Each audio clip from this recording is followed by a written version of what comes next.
The question is, what is my name and what do I actually do? My name is Malcolm Lewis. I head up the procurement department for Heathrow Airport, looking after their capital expenditure. That is everything relating to the building, the assets for the airport. So the next question is, who do I work for? What do I work on a daily basis? What I do on a daily basis is manage a team that controls the end-to-end commercial process for construction projects. That might be estimating the cost of projects. It might be running a procurement to secure a contractor to build those projects. It then could be the process of managing those contractors to deliver those projects, and then managing the end project closure process to ensure that the value of those projects are captured financially to the business. My role now is to head up a team of 17, including myself. My role now is custodianship of people, managing upwards into both my directorship but also stakeholders, and also giving my team the direction and focus that it needs to deliver its job to the optimal level. So the role is varied in terms of locations. So we are on site in the airport in terms of building the projects. We are in the offices around the airport. We spend some time with our suppliers in their offices, wherever that might be.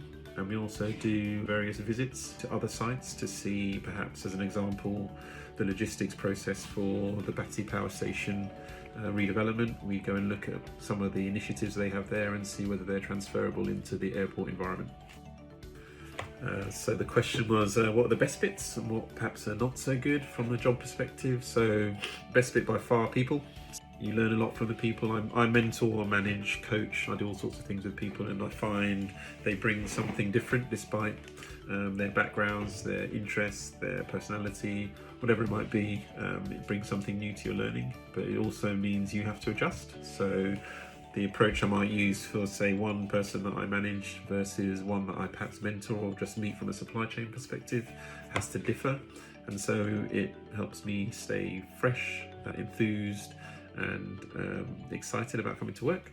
Not so good bits, I don't know, it's probably people again, interestingly. So you have people on bad days where they're quite negative, aggressive, or perhaps just aren't willing to comply in the way that you would like, and so that presents a different type of challenge. Sometimes it means that it inhibits your ability to do your own job by the fact that they aren't doing what they should be. So definite upside is the people, potential downside is also the people. So the next question was, what attracted me to a career in surveying? And I'll be honest in that it was a complete fluke. I had no clue what I was going to do having got my degree, so I did what every responsible graduate did and went travelling for 14 weeks. And it got to a point eventually where my father said, you've got to come home and get a job because you're grown up now. And so I came back and I worked in a construction firm and realised it was an enjoyable environment, but I knew nothing about construction.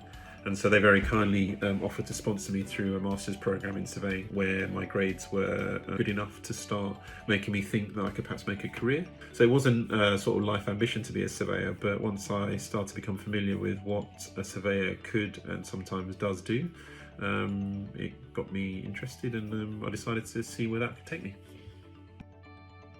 So the next question is, how did I get my job? The job I have now at Heathrow was through an application process. So I applied in August of 2019. I was down selected, and I was then invited into an interview of 2 hours where I had to present my views on how a department should be run. I had a Q&A exercise between myself and the interviewers. I then was offered the job about a week and a half later and accepted.